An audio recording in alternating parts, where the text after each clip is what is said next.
It's amazing to have a studio here in the same building and on the same street where so many historic records have been made. There's so much history, just rich goodness. You can feel the music and the creativity just flowing. It's a great thing.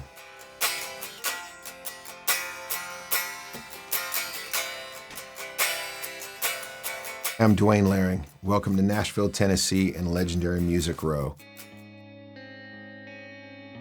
My parents were ministers, and they were, itinerant / they call them evangelists back in the day. So we'd be at a new church every Sunday. So my parents played music, my dad preached. It's been in me from the beginning. So I was constantly moving. So I wasn't exposed to a ton of the early influences that everybody has. One of the biggest influences on me, and one of the biggest emoters of music that I've ever heard in my life is Eric Clapton. When he plays, when he sings, the emotion comes out. The first time I heard Nirvana Nevermind on vinyl, it changed my life. And the music that came from that whole period was mind-blowing. All of a sudden, you didn't need this. You didn't need all these different things. You needed some lyrics and you needed emotion. Everybody has a distinct voice, and that's okay. And that's great, and that's what makes us all individual. Hopefully, when you're done with it, when it comes out of these speakers, it moves people to tears and makes them want to run around, party, have a good time. I think that's the thing that drives me all the time. It's like the hunt for the song, the hunt for the sound, the hunt for the emotion. 3 of my first early influences, engineering-wise, were Mark Chevalier, Shakir King, and then Brian Karlstrom.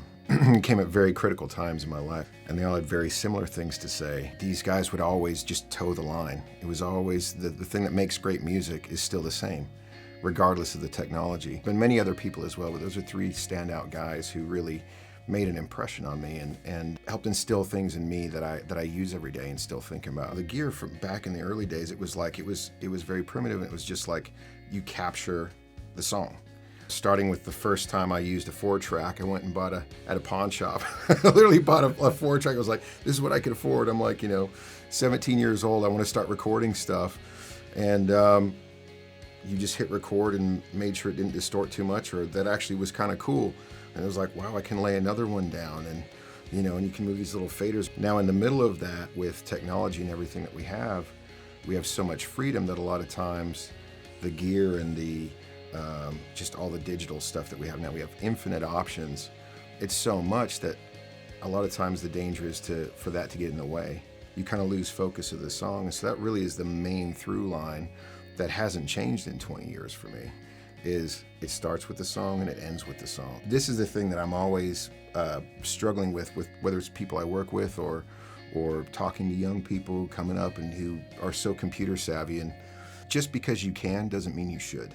And the song and the feel and the life of it, capturing the feeling of people making music together, that dynamic, that interaction, the intensity, the emotion,